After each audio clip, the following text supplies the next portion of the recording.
selalu ada satu meja yang nggak pernah boleh dipakai. Suka kecium bau wangi aneh. Wangi-wanginya kayak wangi-wangi bunga. Anehnya, bau itu selalu muncul tanpa ada bunga sama sekali di dapur. Saya dengar suara perempuan ketawa pelan. Selama kamu kerja di sini, jangan banyak lihat, jangan banyak tanya.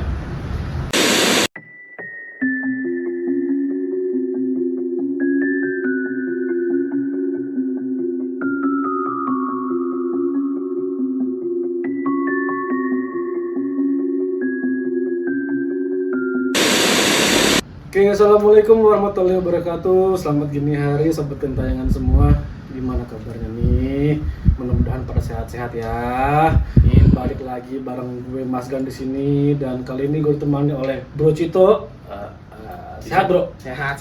Alhamdulillah. Mas Yan gimana? Sehat nggak? Lagi kurang fit gue nih, biasa lagi musim hujan gini suka flu. Ya, cuacanya lagi nggak bagus ya. Nah, makanya sorry nih kalau misalkan kita, terutama gua ya, itu suaranya agak-agak bindeng ya kan. Yang pasti kita kembali bersama ada channel kesayangan kita, Kilas Malam. Jadi kali ini ada acara apa nih kita nih? Kumpul-kumpul ini. Kita awal tahun ini, karena kemarin udah vakum lama, Iya juga ya, kita liburan, holiday, ternyata banyak atensi dari subscriber. Nah, benar. Banyak kirim-kirim cerita, jadinya kita harus ceritain nih. Ya, betul. Dan pasti berhubungan dengan hal mistis dong ya. Masih berhubungan sama misteri gitu ya. Nah, sebelum kita ceritain, seperti biasa, buat para sobat gentayangan jangan lupa subscribe kita dong. Di sosial media kita ada di mana aja, Mas Gan? Ada di Instagram di kilasmalam.official, sama di TikTok juga sama tuh, kilasmalam.official. Itu dia.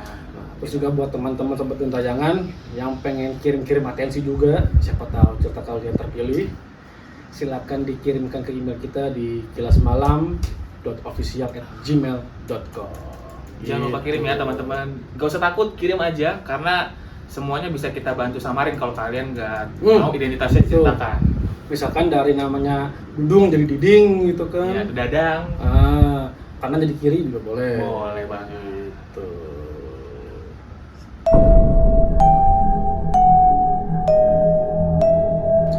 Oke, kali ini kita bawain sebuah cerita ya dari cerita pengalaman pribadi. Subbreaker kita. Ya, subscriber. Itu kendaraan dong, subscriber. Nah, ini namanya kita samarin ya. Boleh. Dadang namanya. Oke. Dia seorang staff dari rumah makan. Dia nggak mau sebutin rumah makannya, tapi untuk provinsinya maksudnya lokasinya ada di Jawa Barat. Jawa Barat. Oke. Kenapa nih si restoran? Oke, langsung kita bacain ya. Boleh. Dia bilang nih, halo Kilas Malam, kenalin nama saya Dadang. Saya kerja sebagai staff di salah satu rumah makan di daerah Jawa Barat. Maaf, saya nggak bisa nyebutin lokasi pastinya karena sampai sekarang rumah makan itu masih beroperasi. Oke, masalah. Nah, sebenarnya saya mikir-mikir nih berkali-kali buat ngirim cerita ini. Tapi apa yang saya alami di sana benar-benar bikin saya nggak tenang sampai sekarang. Oke. Nah, ini langsung masuk ke ceritanya dia ya. Boleh. Mangga. Awal saya kerja semuanya kelihatan normal. Rumah makannya, tempatnya, areanya, sampai posisinya juga semuanya normal. Rame biasa. Bahkan di jam-jam nanggung kadang saya mikir, kok bisa serame ini? Padahal kalau dibilang murah juga enggak. Kalau dibilang lokasi strategis, ya biasa aja.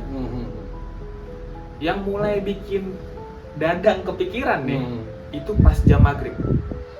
Hampir setiap hari selalu ada satu meja yang nggak pernah boleh dipakai. Kalau ada tamu duduk situ, senior saya pasti langsung nyamperin dan minta tamunya pindah. Alasan kursinya goyang lah, atau ada reservasinya lah. Padahal kursinya sih normal-normal aja. Jadi kayak dikeramatkan gitu kali, apa gimana nih? Itu dia tuh. Jadi mungkin ya ada orang yang kan rame, ada satu tempat yang kosong, mau nggak mau kita sebagai pelanggan kan, kenapa nggak di situ gua gitu kan? Padahal di situ kosong gitu, tapi ada aja alasannya. Alasannya ada aja. Oke. Nah, setiap rumah makan lagi rame-ramenya, dapurnya tuh suka kecium bau wangi aneh. Bukan bau masakan, bukan juga parfum, bukan juga bau-bau yang kayak mungkin karena keringat manusia kan gitu. Bukan bau-bau kayak gitu. Tapi baunya tuh wangi-wanginya kayak wangi-wangi bunga yang kembangnya banyak gitu. Kayak udah setaman kembangnya gitu. Nah anehnya, bau itu selalu muncul tanpa ada bunga sama sekali di dapur. Oke.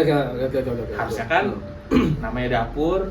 Ya pasti bau masakan dong pastinya. Iya, tapi ini baunya berbeda, bukan bau masakan sama sekali. Sampai suatu malam, saya dapat giliran bersih-bersih ruangan belakang. Di situ ada pintu kecil yang biasanya selalu dikunci.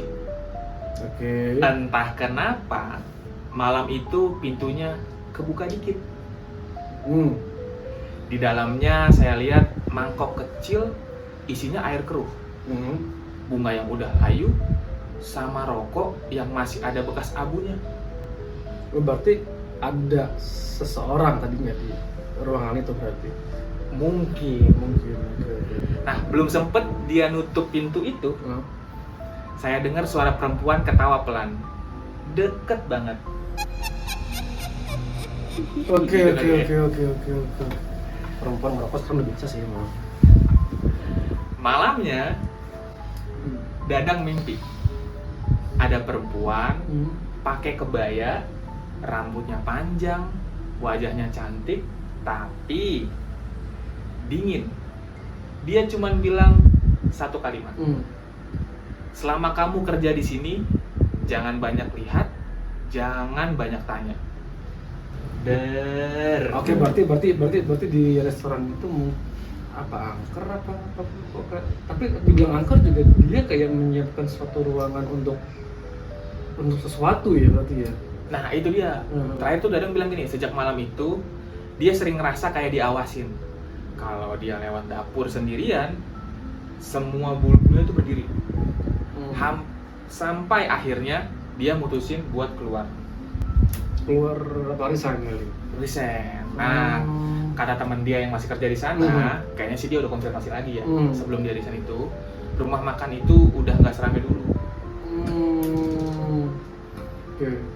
Gitu.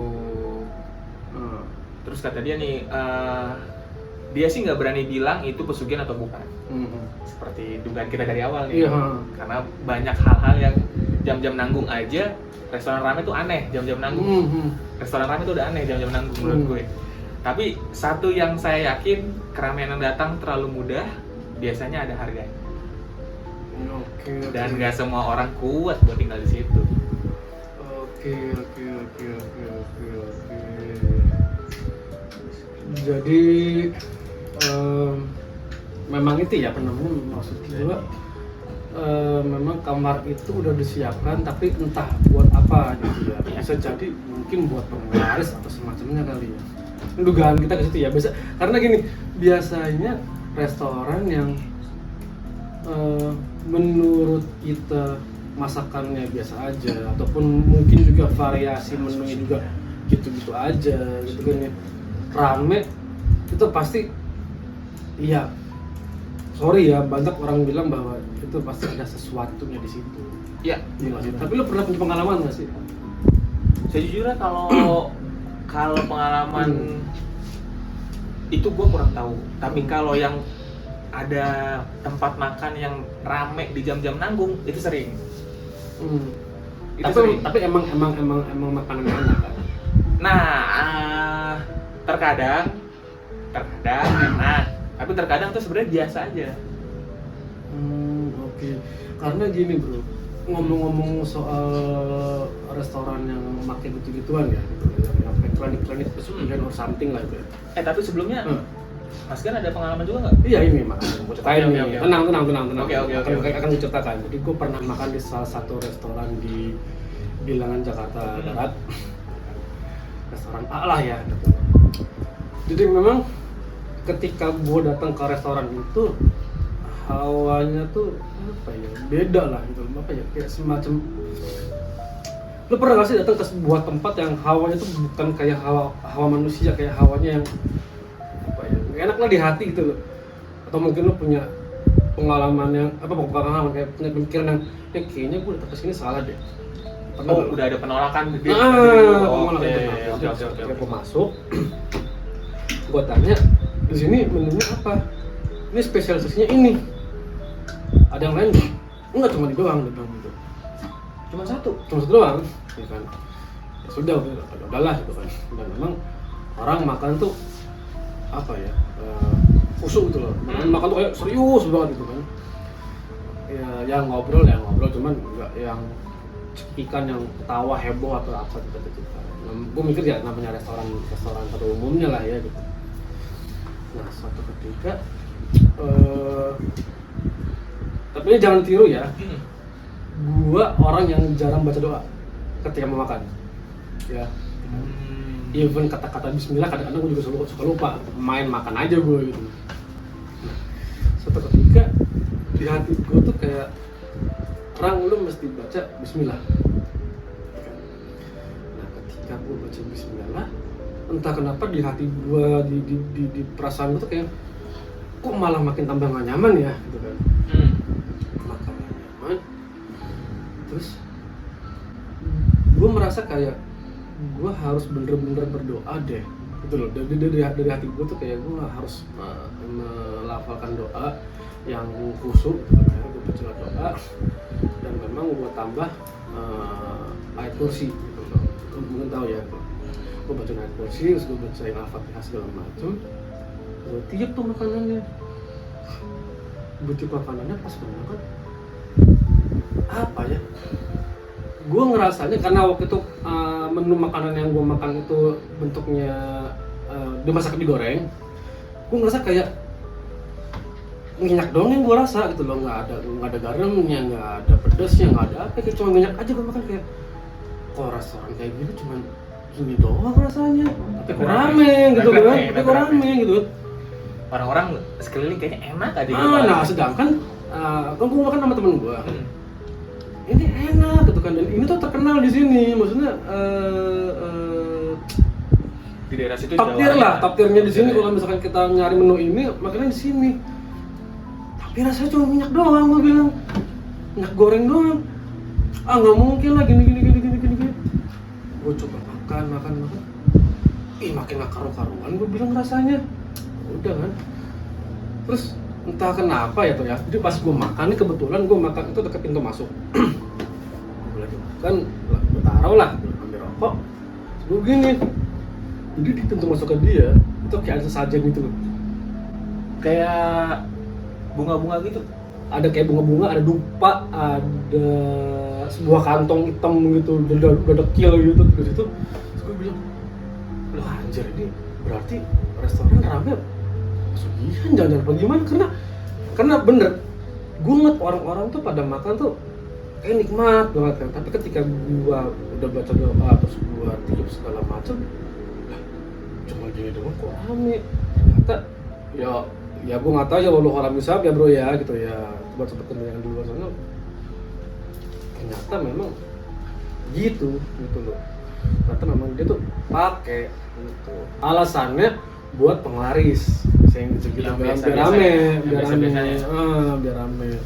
Makan gue pikir, udahlah cukup sekali aja lah gue makan di sini gitu.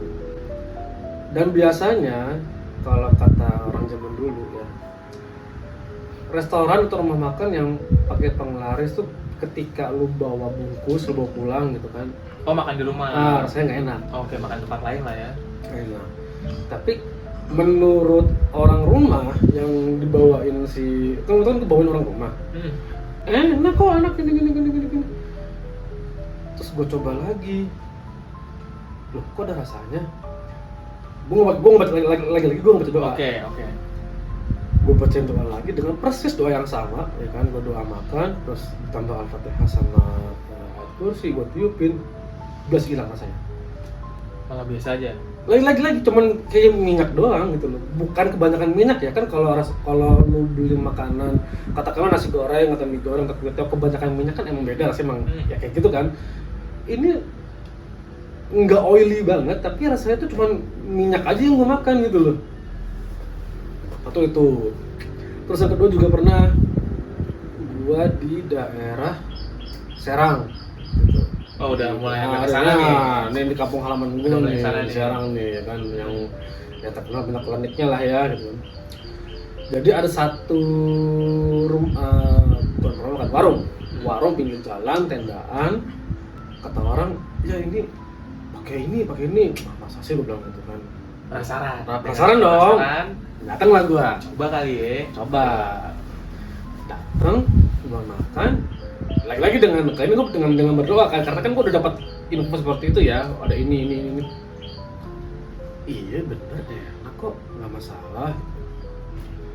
Lucunya, gue bawa pulang ke rumah. Jadi antara gue makan di warung tersebut sama rumah nenek gue, itu paling sekitar 15 menit perjalanan lah.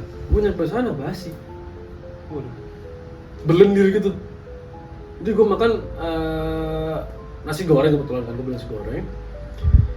Memang gue beli buat dibungkus gitu loh. Memang gue buat dibungkus karena memang pada saat di satu malam itu gue nggak dapet tempat. Gue nggak dapet tempat, daripada gue makan di mobil kotor kan, udah gue bawa pulang ke rumah nenek gue. Tiba-tiba basi gitu aja. Itu jam berapa malamnya? Jam 8 lah.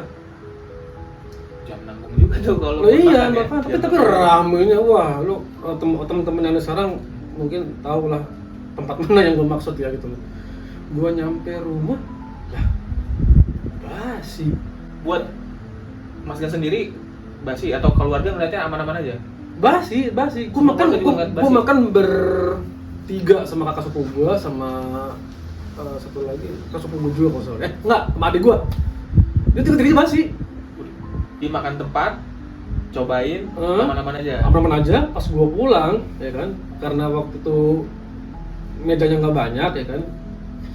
Ya udahlah, bawa pulang aja lah daripada kayak begini, daripada gua makan nunggu tungguan gitu kan. Udahlah, bungkus aja gitu kan. Udah bungkus tuh semuanya tuh. Kita dibungkus, gua pulang 15 menit.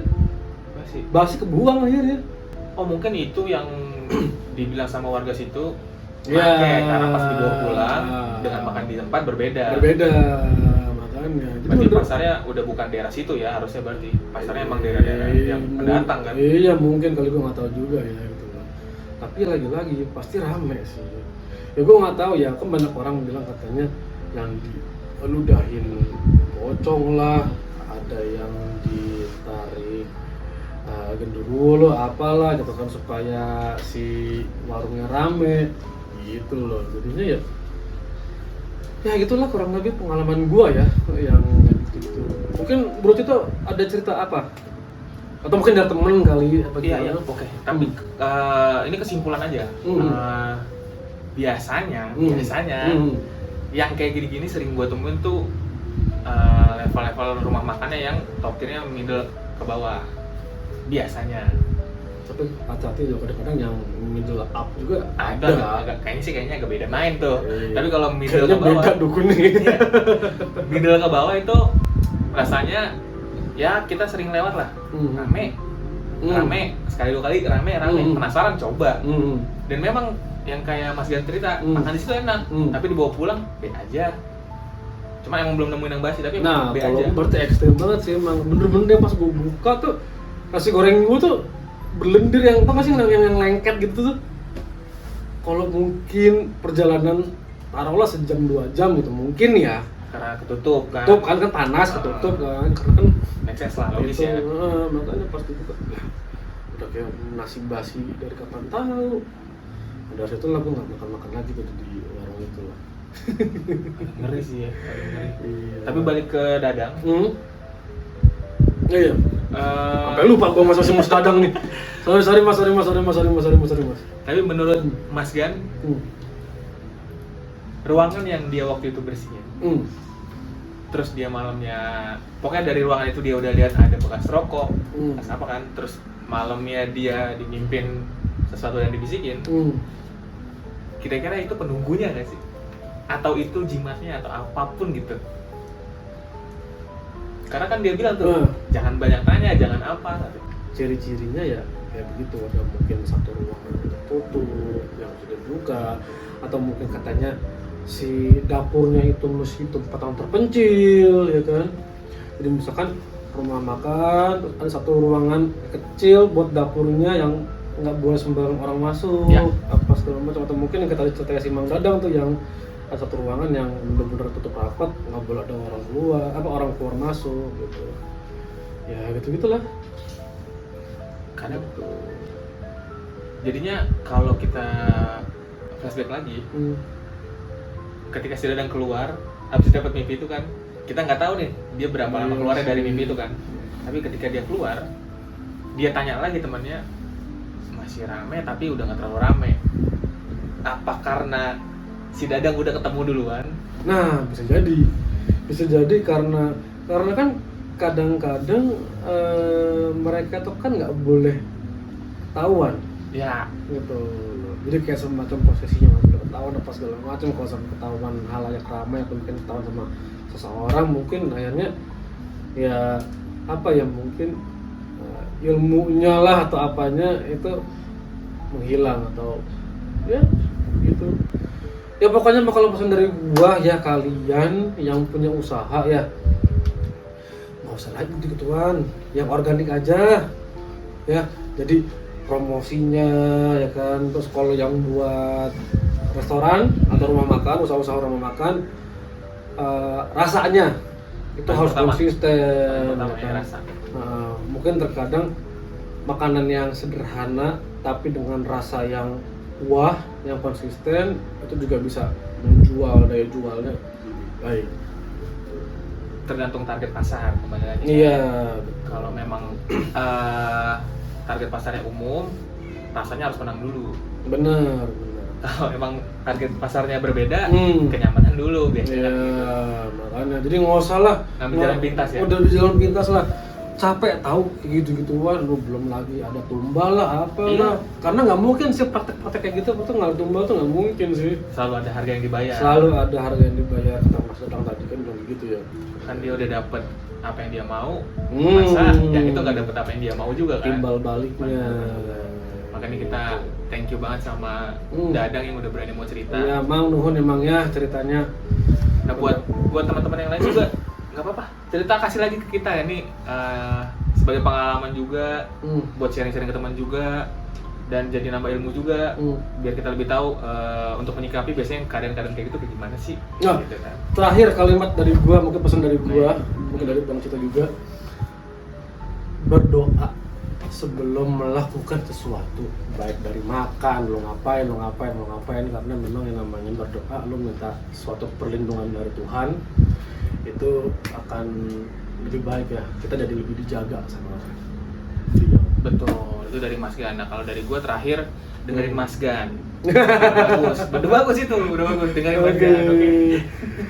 Oke, kalau gitu sobat gentayangan dimanapun kalian berada, horor itu tidak akan pernah berakhir, Tidak pernah berakhir. hanya menunggu kalian di episode berikutnya. Gue Mas Gan, Gue Cito. gue pamit undur diri. Sekian dari kami, wassalam.